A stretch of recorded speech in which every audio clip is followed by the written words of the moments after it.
All right. Good evening, everyone. Thank you so much for everybody who's joining us tonight. My name is Lisa Partida with Home Again LA. Tonight we have Cameron with Bank of California, and tonight's topic is going to be your spending and savings plan. So I'll go ahead and pass it along to Cameron. Thank you, Lisa. So I appreciate you, both Alfred and Michelle, for logging in and joining us tonight. So we're going to discuss the importance of basically like budgeting so that you can save and just to control your spending. So this this workshop is mostly going to focus on that. And I have like little insights on my own personal takes on some of these things and things that, pitfalls that I've fallen into in my lifetime, and it's funny because the more I talk to a lot of the younger people, like they really never got any kind of formal training on how money works or how to save money or budget or anything. So I've noticed in the last 2 3 years that I've been doing this a lot more, that it's really helpful, and that I've seen a lot of the participants really get a lot of value from these workshops. So with that, I'll tell you about myself. I work for Pacific Western Bank. I've been with this bank since 2003. I'm the branch manager of the Century City office in LA. And I've been working with Home Again now for, what do you think, Lisa, like a year and a half, maybe? Yeah, I think that that's about right. About a year and a half now. Yeah.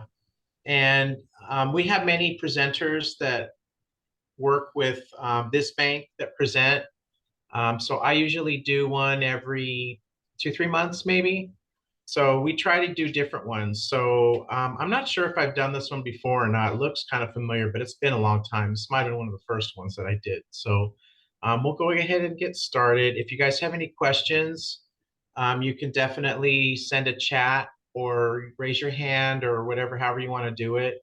And then we can pause and I can answer any questions that you have. Um, and if not, then we'll just go through it. I don't think it's going to take the full hour on here, so we'll just get started and we'll just go with the flow. So if you're ready, we'll go ahead and do the pre-training survey. So this is just, if you guys don't know the answers, that's fine. We're going to cover these topics throughout the training.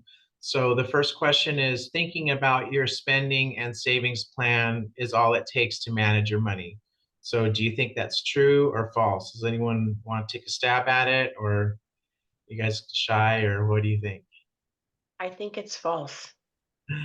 Yes, it's definitely false. I mean, yeah, thinking about something doesn't mean that you're making any effort or taking an action. So, you know, thinking about stuff is fine if you're planning and, working out, what you're going to do, and then you go ahead and actually do it. So, yeah, just thinking about it, that's not really going to be enough. You actually have to, um, sometimes you have to make the sacrifices, and actually it's tough sometimes, especially with the prices of things keep going up and our wages aren't really keeping up. So we're going to discuss like certain things that you can do. But yeah, it's a tough subject because we all like to buy things, and we like to go out, and we like to do things with our friends and go to concerts and movies and have nice things. And sometimes you just, it's not a healthy thing to do because you just get into too much debt. And then once you get to that point, it gets to be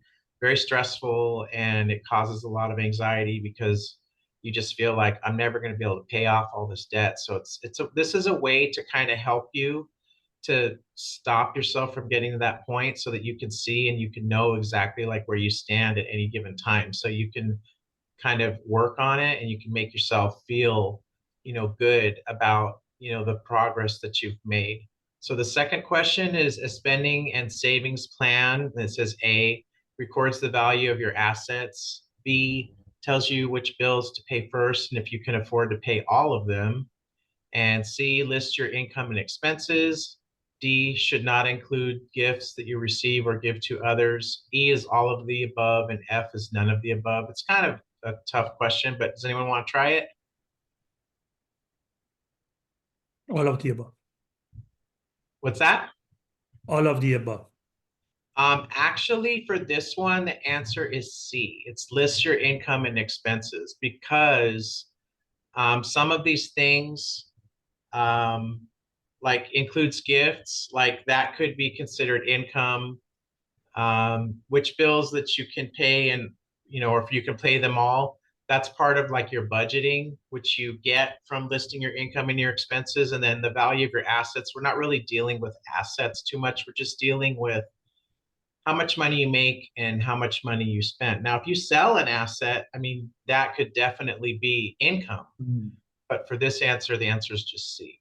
And for the third one, I know it kind of cuts off, but it says when you don't have enough money to pay all of your bills on time, A, prioritize which bills to pay in full, in part, or late based on what will happen if you don't pay the bill, or B, ignore the people you owe money until you're able to pay. And there's actually a couple other answers, but it cut off on the page, but I'll just go ahead and give it to you. The answer is A, to prioritize. So with that, when you get to that point, or hopefully you don't, but if you do get to that point where you have to make a tough choice, like, what do I do? Do I pay my credit card bill, or, do I pay my cable bill, or do I pay my car payment, or do I pay, my rent, or what? You kind of want to get a prioritization of what's going to have the worst impact on you. And, a lot of those, like if you call your credit card companies or something and you let them know, like, hey, I'm behind. Can I pay this, in 2 weeks or whenever I get paid again? A lot of times they'll work with you. So we'll talk about that too. So let's go ahead and go to the next slide. Any questions about that? You guys good? I mean, we're going to go over it. So, I mean, we'll get into more detail about it. So section one's making a monthly and spending and savings plan. So this is basically what this whole workshop is all about, is how to do this. So let's go ahead and go to the next slide. So it's the key takeaway is use a monthly spending and savings plan to guide how you use your money.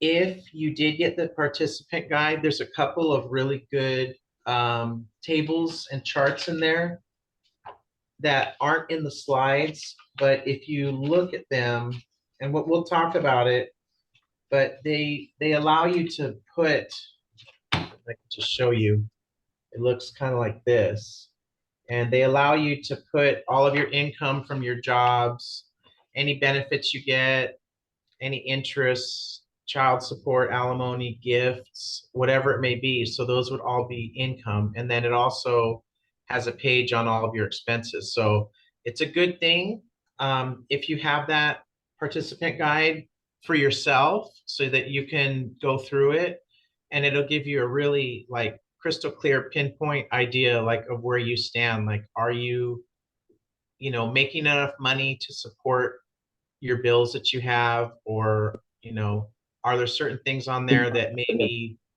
you see are things that you could probably cut back on, or maybe do without altogether? Or are there ways that you could increase your income? So we'll get into some of those things too, but it's a really good tool, because if you were to ask somebody, how much money, do you think you spend in a month? They're always going to say oh, I go to Starbucks once a week, and I go wherever. It's well, list all of them. And I guarantee you, if you list everything that you spend money on, when you add it all up, it's going to be a lot more than you think. So it's just a good thing to really, it's hard. I mean, it's a real eye opener sometimes when you actually be honest with yourself and see. And it's hard. Like I said, I mean, there's a lot of things that I want to buy too. And it's sometimes I just got to say, you know what? I can't do it right now. I'm going to have to, figure out a way to make it happen. So go to the next slide. So the building blocks of spending and savings plan is to compare your income and expenses, which is kind of what I've been hinting at. Understand where your money is going, which is also making adjustments. So, like I said, when you look at all of the monies that you make versus all of the monies that you spend, can you make adjustments? You know, can you, and sometimes making adjustments could just mean being more frugal, like not being as wasteful, you know, like when you have, let's say you have a tube of toothpaste and you have a little bit left in it. Do you like try and squeeze it all out, or you just throw it in the trash and, you know, start using a new one? It's just making things last so that you don't have to spend as much to buy things. That can be an adjustment. Or, you know, do you have a side hustle you can do to earn more money? Do you have things that you don't need that you could sell? That could be income also. Cutting back on expenses, you know, do you really, are you spending too much? Are there things that, you know, you're seeing that you could, that they're just wants, not needs? You know, they're things that you want, but you don't really need. And, you know, like I said, everybody likes to treat themselves. You know, I know a lot of people, it's like they get their tax refund, they're like, I'm gonna treat myself. It's like, well, um, do you have debt, or do you have anything, you know, or do you have, is that money free and clear, you know, or do you want to save it, you know, and earn some interest on it? You can see some attachments are included, but the attachments won't open. Oh, can you put them here? Or you can do it later. Yeah. Mm. Yeah, I'm just saying, wait, those are really good for you to like sit down, because like I can't really do it for you. I can give examples, but like I don't know, you know I just what. meant like a link to them, since I can't, when I open them, it says the Oh, link okay, is no good. okay. Right, right. Yeah, Lisa has those and she can send them to you, and then on your own, after we discuss some of the things here, you can go ahead and spend the time and fill them out. And then we'll talk about, you know, what some of those things mean, and, you know, how you can kind of stop yourself from getting, you know, in a bad situation. Yeah, that'd be great. Any, Thank you. sure. Any questions on this so far, what we've covered so far? And I see we have another person. I see we have Leslie. So Leslie, just to let you know, my name is Cameron and I work for Pacific Western Bank. And if you have any questions throughout, you can go ahead and drop them in the chat, or you can raise your hand, whatever, you know, you want to do, or, you know, you could just take yourself off mute and just ask whatever works best for you. Okay. Thank you. You're welcome. Okay, next slide.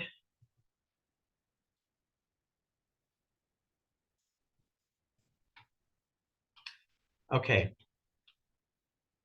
So this one is apply it, making your spending and savings plan. So this is the one where I was showing you those sheets. So you have your net income, which is your income basically after taxes. So, you know, I'm sure you guys get, when you work, you get a paycheck and it shows your income, and then it shows all the deductions of taxes and insurance and all those things. So net income is whatever's left. So the net income is the money that you actually end up with after all the deductions are taken out. Your expenses would be the things that you spend money on. And then the comparison is your total net income and your total expenses. So when you fill that out on those sheets, they're really good because they have two columns. So the first column is a past monthly amount. So let's say you did it last month. You can fill in all the totals from last month. And then the column 2 is the planned amount for, we'll say it's for this month, for February. And what you can do is you can compare, are your bills, or is your spending going up, staying the same, or going down? So it's a good tool just so you can see either if you're going in the right direction, if you're going, you know, backwards, if you're going in the wrong direction. So then you'll compare your total income and expenses. Hi, Arlen. And if you need to, you would definitely want to see if you could make any changes, especially if you're spending more than you make. If you're not spending more than you make and you're actually having money left over, you're doing good. And that's a really good thing because you always want to try and have a little bit of money set aside for life's unexpected, you know, you can call them emergencies, or just, you have your vehicle breaks down, or you have a medical emergency. Hopefully you don't. Or, if you do have a home, like one of your appliances starts breaking down, or your water heater goes out. These are all things that happened to me. I had a water heater go out and I had to order it, and it took like 2 weeks, and I actually had to go to my mom's house to take showers because I had no hot water. So luckily she only lives a couple miles from me. So yeah, every day going to work, I would get up and take my clothes with me and go over to my mom's house and take a shower and get ready, and then leave from her house and go to work until I got my water heater fixed, because it was totally unexpected. I had no idea that it was going to happen. When it went, and then I had nothing. So life throws you curveballs, so you got to try and stay ahead of it, if you can. If you can't, I mean, it's tough. And it says you may have to do some math to get monthly amounts you receive for income or pay expenses on a schedule other than monthly. See the table for calculating monthly amounts. So one of these things, like I can tell you, for me personally, my registration for my vehicle comes due in May. So that's a once a year thing. So if I don't budget for that when I come around to May, if I don't have a little money saved up for that, it's going to put me in a in a bit of a pickle. So you just you want to forecast too. And it says you have 3 possible outcomes. So if the difference is, so it says basically, if your income is more than your expenses, then you have money left over. If your expenses are more than your income, then you are spending more than you make. And if it's 0, then that means that you're doing okay. I mean, you're not spending more than you make, but you don't have anything left over. So it's not really ideal, but it's better than being negative. Any questions on this part? No? Okay, next slide, please. Okay, so we already kind of talked about this, the 3 sections: your net income, your expenses, and your comparison. So like I just said, if it's 0, that means that your income and your expenses are equal. If you have a positive number left over, that means you have money left over. If you have a negative number, that means that you're spending more than you make.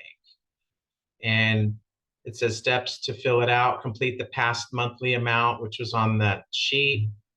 Complete the planned monthly amount, which is the second row, and then compare.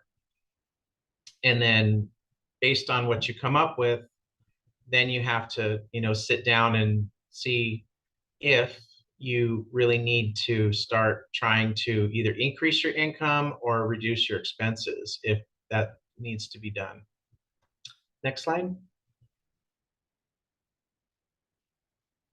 So here we go. If the difference is 0, like I said, your income equals your expensive. Positive, you have money left over. Negative, you're spending too much.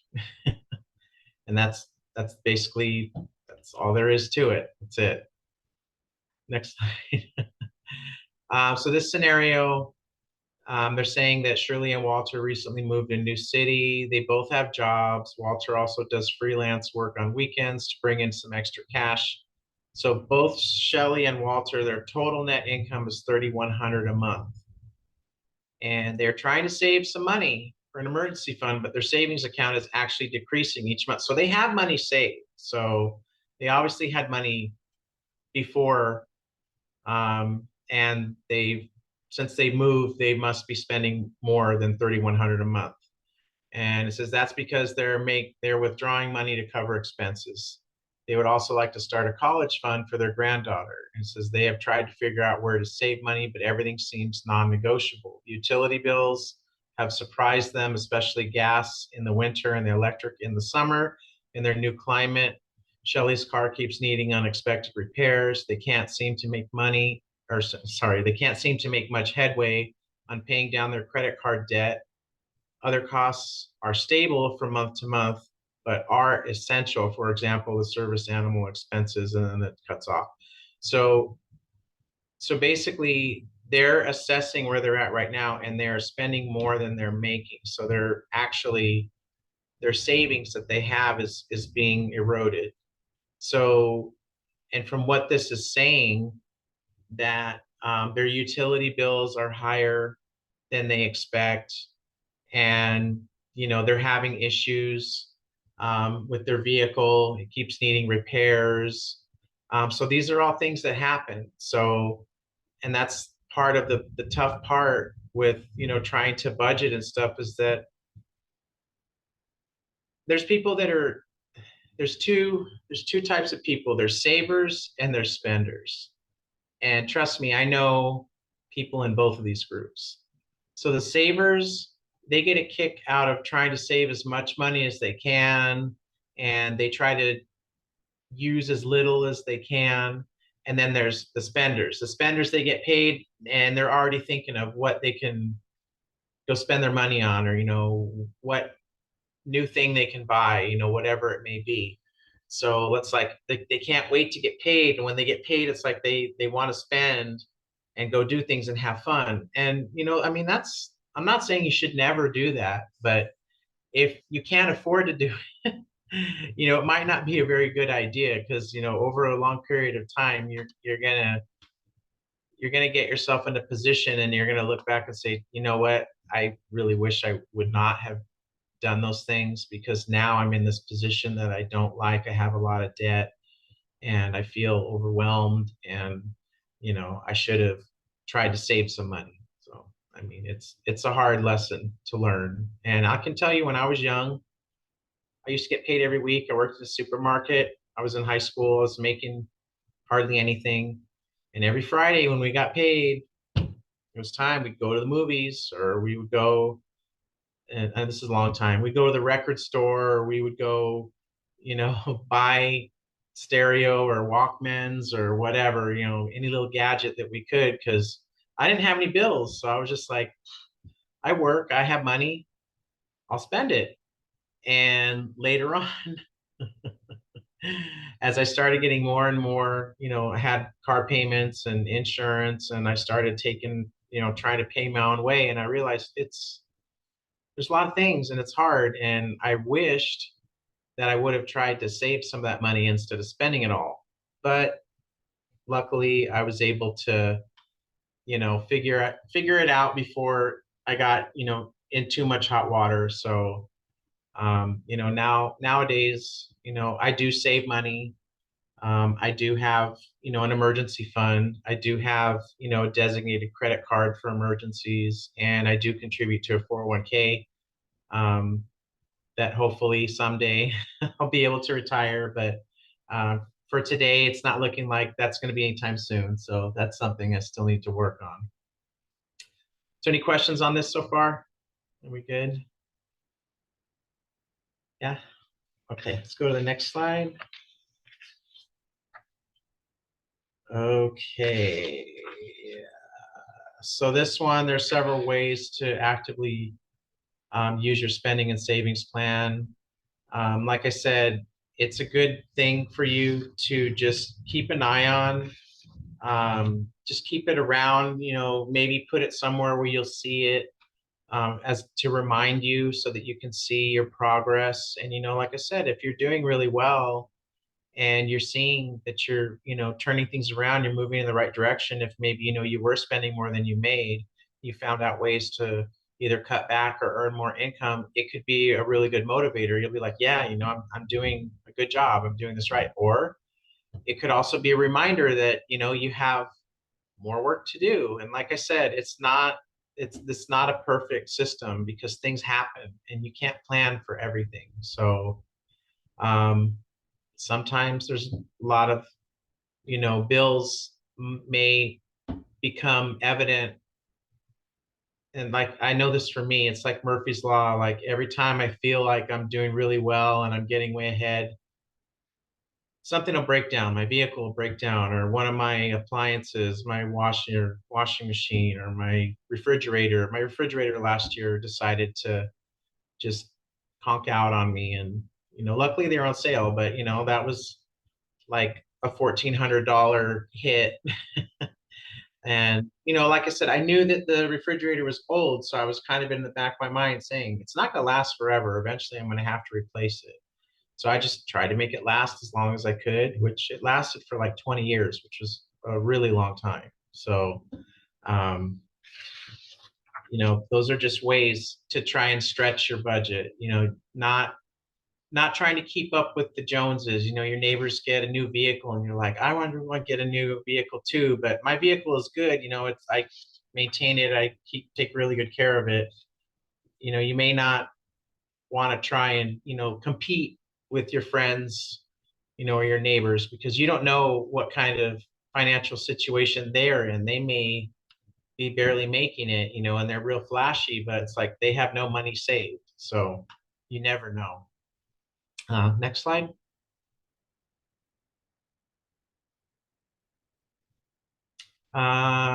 So this is daily and weekly ideas.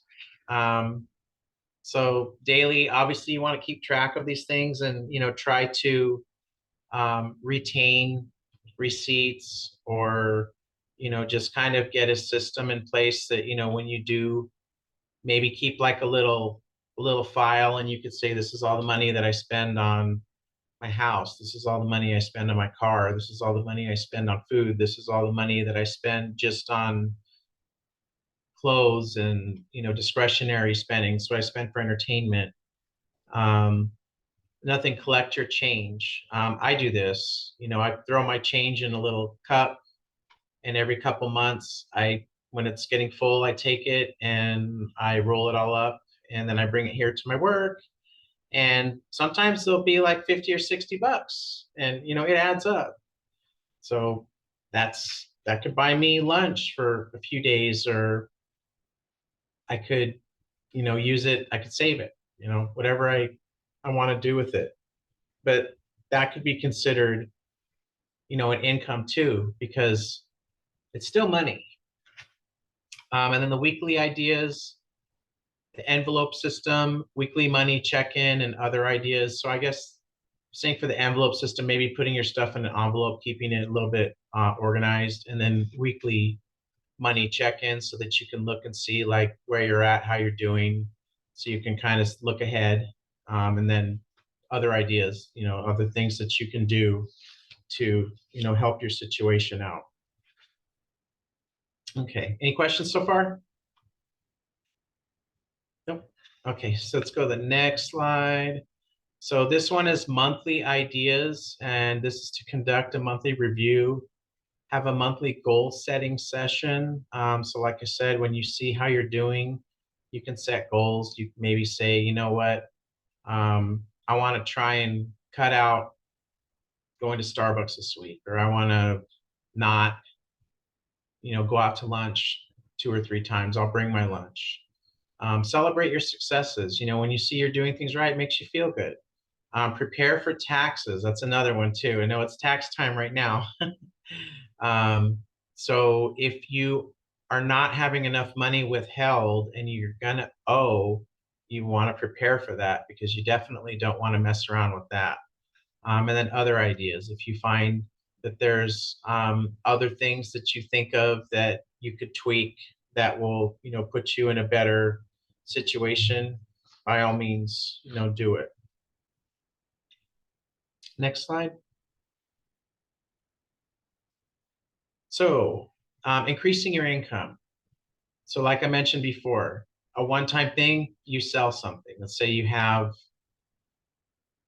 some furniture, you have something, maybe that you don't really use much and you know what, I can do without this, and you sell it and you get that money. So that would increase your income. Occasionally, you have a garage sale and, you have clothes you don't wear. You find household items that you don't really need. So you have a garage sale. Ongoing would be like a second job, part-time, and long-term would be like a workforce development. So you could say, you know what, I'm working now, but I want to learn I want to go into nursing, or I want to learn a trade. So while you're working, you could do this workforce development while you're working. So you're making money. And then when you finish the curriculum for that, if it's something that you really, really want to do, maybe you could transition into whatever that field is that you've been, going to school for, and, trying to get ready to maybe change careers, who knows? And so there's other ways to increase your income too. You can, if you're crafty, you could make crafts, or you could do services for, other people. You could, I don't know, you could wash cars, you could cut lawns, you could walk people's dogs, you could house sit. I mean, there's a lot of different things that you could do. I used to dog sit for people, and I would go and stay in their house, and I would work, and I would come home and I would take care of their dogs and take them for a walk and play with them and feed them and make sure that they were okay. And then they would sleep in the house. And in the morning, I would get ready for work. And then I would take them in the back and feed them and put them out in the back. And then they'd wait there until I, got home from work. And they loved it. So, and it was a little extra money for me. Not a lot, but it was fun. So there's other things you can do too. Next slide, please. So we kind of talked about this, thinking about your needs, wants, and obligations. So conserve. This was what I was mentioning before, what can you use less of? For me personally, I'm the type that I always try to use like 99% of everything that I can, if possible, whether it be, toothpaste, soap, deodorant, any of those, toiletries or anything like that. It's kind of like I make it a game. Just say like, oh, there's a little bit left. Can I use it one more time? Floss. I use my floss until it's totally gone. So I use the last little piece of it. And I think a lot of that is just the way that I was raised too. But it does save you money, because if you throw things away before they're used up, I mean, that's use that you can still get out of something before you buy something to replace it with. So then adjust. What can you renegotiate? That can be a lot of different things. And what can you eliminate? So like I said, I mean, if there are things that you realize that are wants and not needs, maybe you can eliminate them. Like you don't need them to survive. You just want them. So, and it's hard. I'm not gonna lie. There's a lot of things that at times that I think I want to treat myself and stuff. And then when I really think about it, and I'm like, it's not really it'll make me feel good for a while. But then when I, get that credit card bill or whatever, and I see it, I'm gonna be like, I wish I didn't do that. Next slide. So this is going back to Shelley and Walter. So how can they increase their income?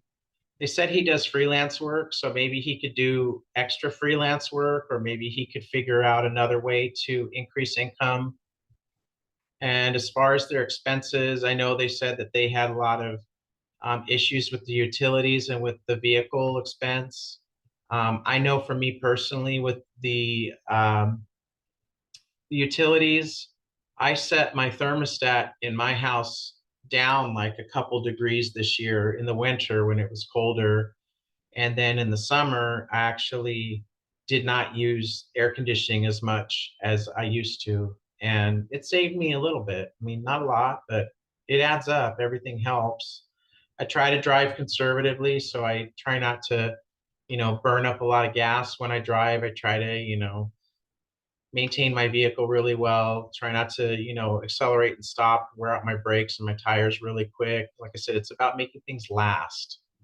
And just, doing maintenance. If you don't do maintenance on your vehicle, it's not going to last. And the auto manufacturers, they just want that car to make it till the warranty expires, and then they do not care. So, if you don't want to change your oil, that's fine. The car will probably last for 2, 3 years. And then when you're out of warranty, it'll probably start having a lot of problems. And you're going to wish that you had changed the oil like every 6 months. So, oil is cheap. Engines are expensive.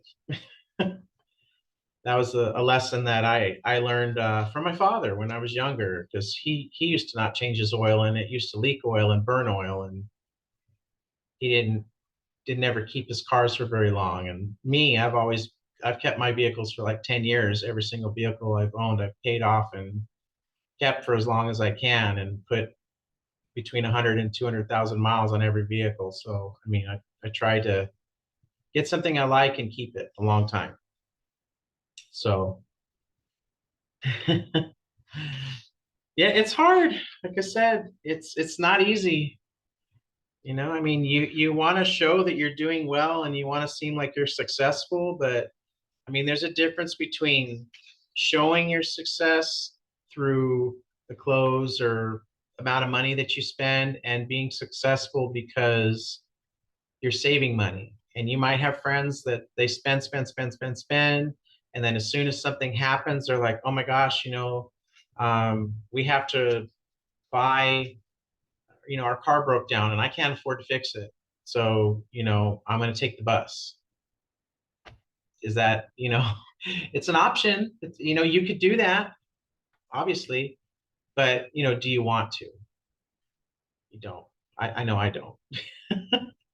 Next slide. So remember the key takeaway: use a monthly spending and saving plan to guide how you use your money. Like I said, those sheets, when you get them, they're really helpful. So now we're going to move into the last section. And so this one's a tough one. This is the one that you don't want to be in. So this is when money is short.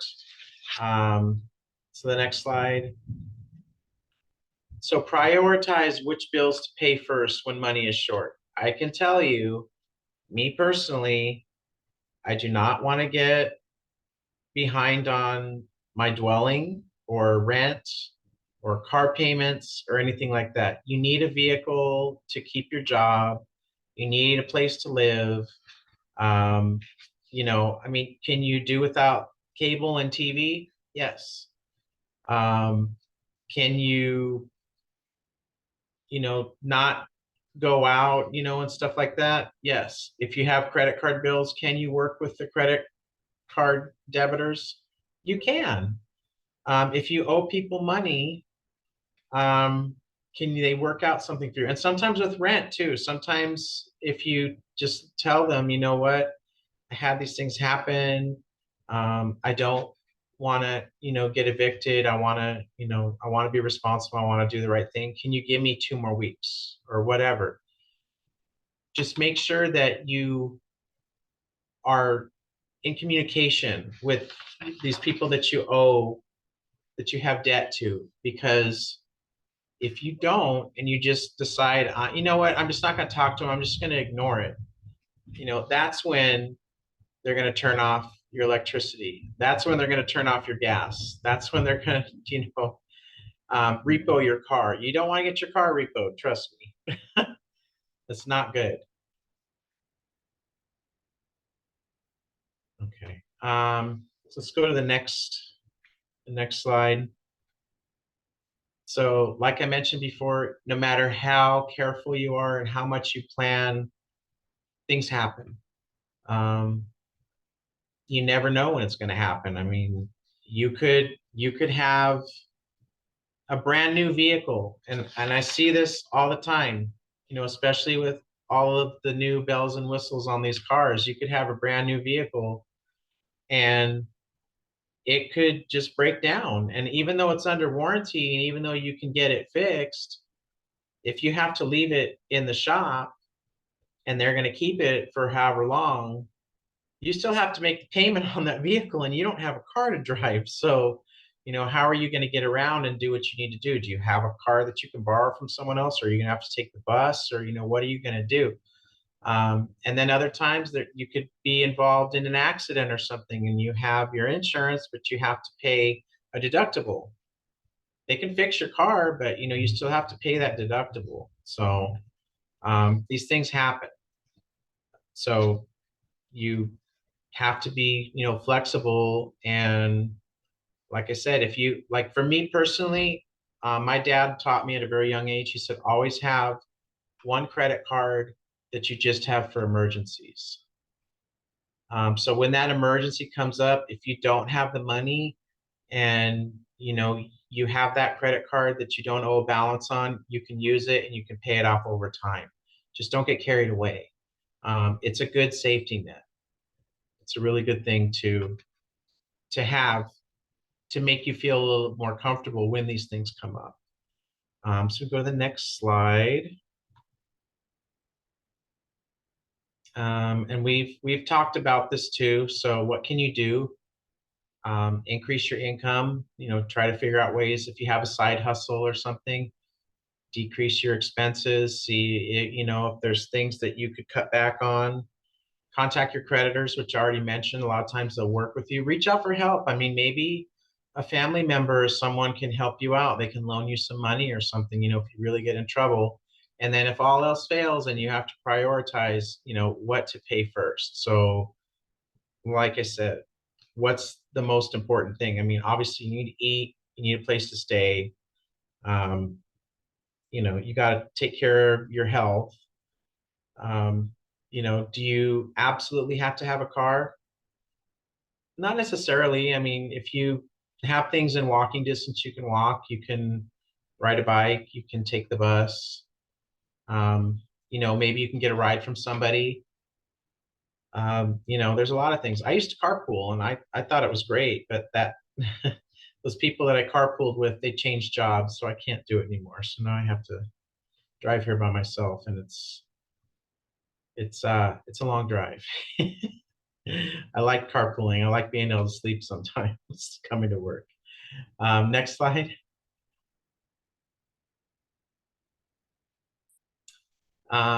Prioritize based on what might happen. So for this, like I said, what's going to be the consequence if you pay late? Are they going to repo your car? Are they going to kick you out of your dwelling, or if you're renting or if you're buying? Is it going to prevent you from doing your job? Is it going to help impact your health? Or could it result in loss of your assets, like I said, like your car, or if you have other things that they could take, you don't want to do that.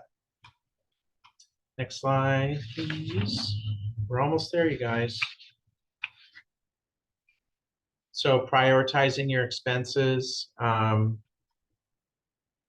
like I said, contact your creditors. They could, not necessarily, they could give you extra time to pay or work with you.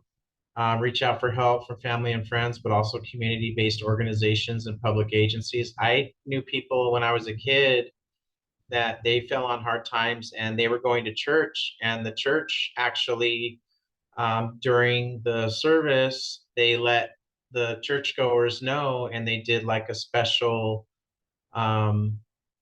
like donation, and people actually donated to those people to help them out. So you never know. I mean, there's lots of things out there. There's a lot of people that no one wants to see people suffer. I know I don't. So, sometimes there's a lot of good Samaritans out there. And, if you really, really need it and you're really in a bad way, a lot of times people will come to help you. So there are good people out there.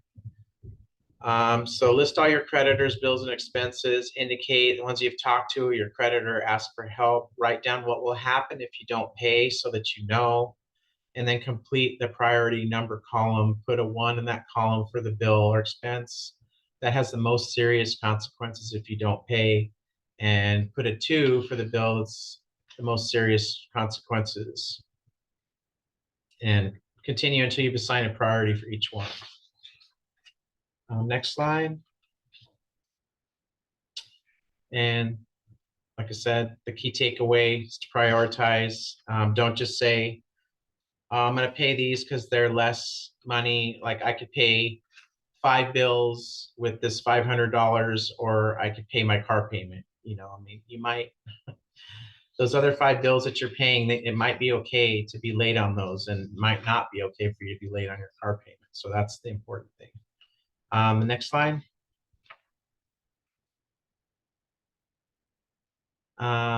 This one is, you know, what will you do? How will you do it? Will I share my plans with anyone? If so, who? It's always good to let people know like what you're doing, especially family members and stuff, because if you tell people, a lot of times they'll, if they see, you know, that you're kind of slipping up, they might be like, hey, you know, like you told me you're doing this, you know, are you still doing that? And then maybe they can help, you know, kind of get you back on track and remind you, you know, oh, you were doing so good, you know, what happened? And, you know, it's always good to have the little reminders, and, you know, people, like I said, they want you to do well. They want to see you succeed.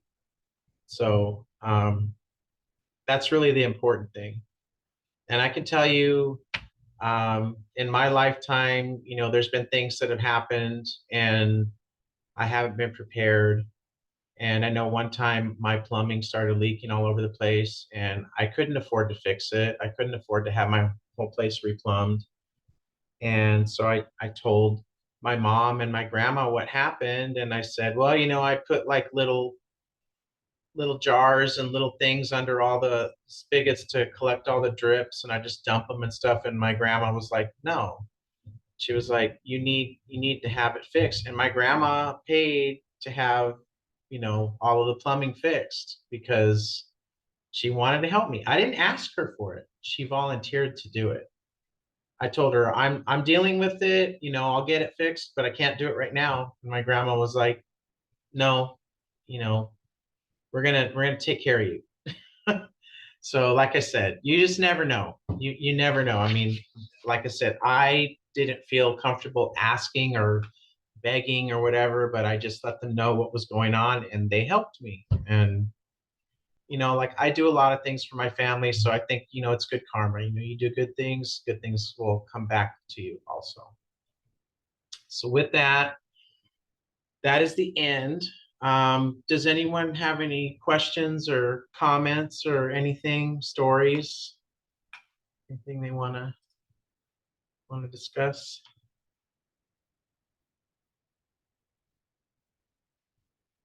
You're on mute. There you Oh go. yeah, I was gonna say I always like that tip that you give about putting away your coins, because that really does add up. I use that sometimes, and it's not like my lucky for me, thank God.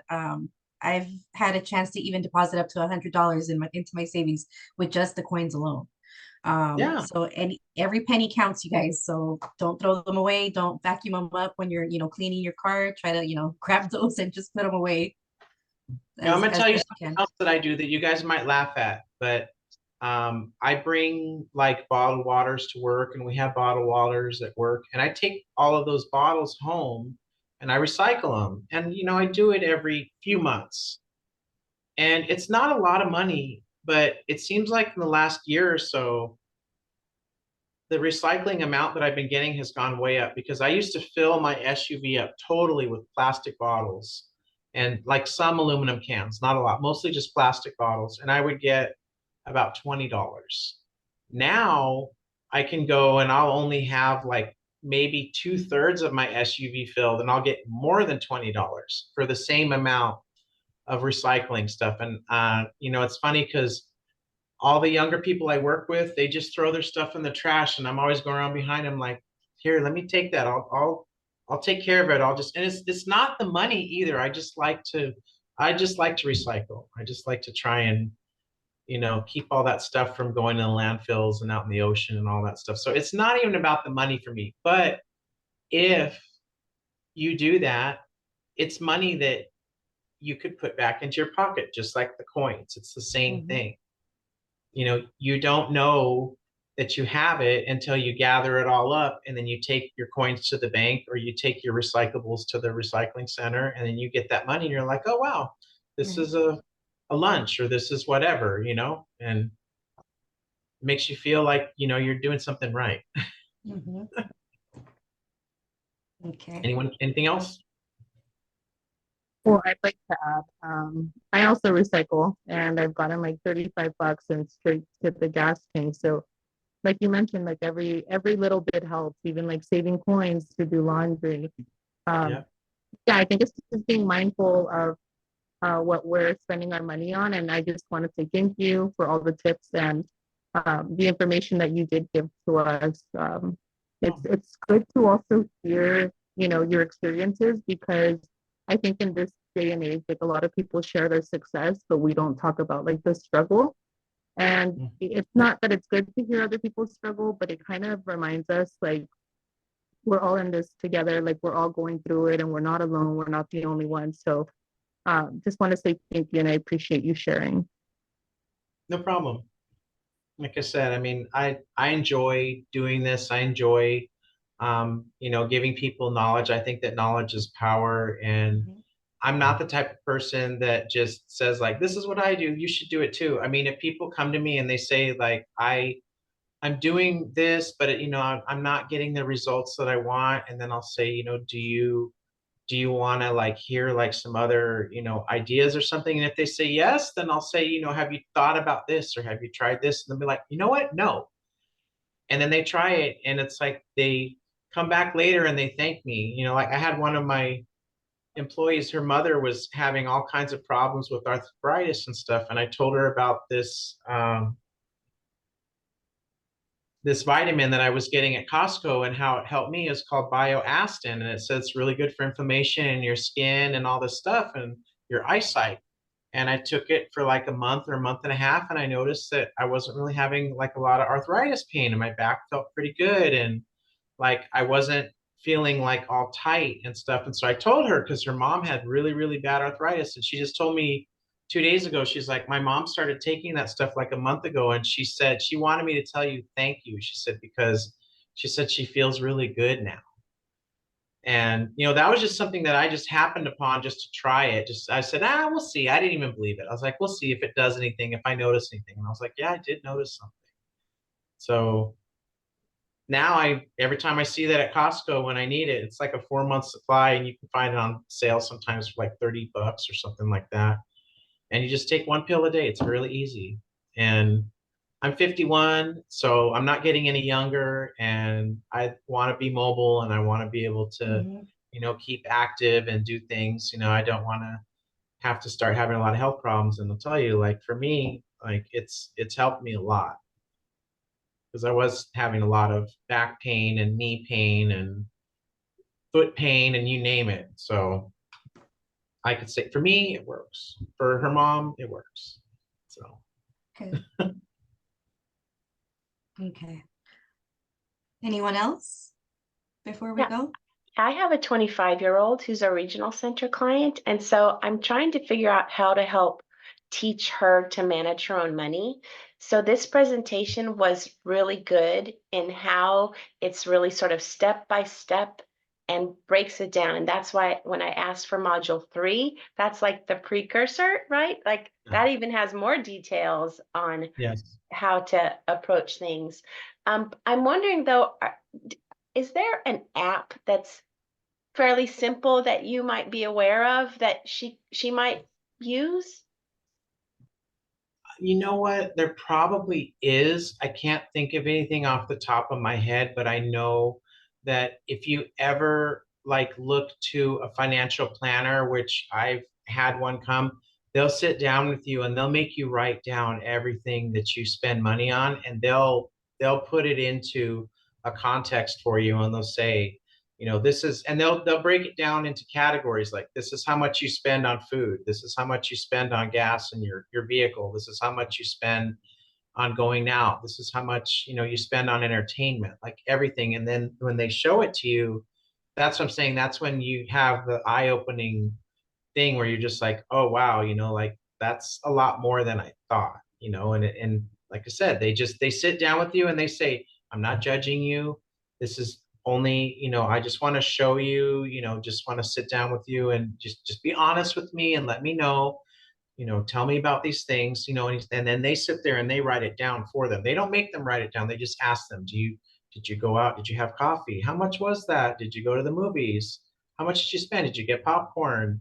Do you like to go to concerts? Do you, whatever it is? And then they tell them, and then they say like, okay, this is how much you spent this month on all of these things. And when they see them, everyone's like, oh my gosh, Yeah. I spent way too much. Yeah. And it's super easy to do. So Yeah, yeah. I'll do some research into that because I know there are many out there, but it's just trying to find one that might be good for someone who's autistic, but she's very bright and she's very tech oriented, but it's yeah, just hard to help her learn how to make this a priority. And that's why I think having something that's tangible, that she can yeah, touch and hold and, enter maybe each day or, her right, spending as, she'll collect the receipts if I start prompting her to do that. right, And, that gives her something tangible to hold on to, but then she has to organize it, and get through those next right. steps. So, but I think taking it, I always talk about baby steps with her, Yeah. or planting a seed, just And I trying think to get the idea started and then make it something real that she, I could tell you something that I used to do is I would take, and I know a lot of people don't do this anymore, but I would take cash and I would say, I would just give myself a certain amount of cash, like $50 or however much it was. And then I would tell myself, this has to last for like 2 or 3 days. And then as I would go out and do things, like every time I would see something I wanted to buy and I would look and I would think about my cash, like, how much is that going to leave me? Am I going to have enough for tomorrow or whatever?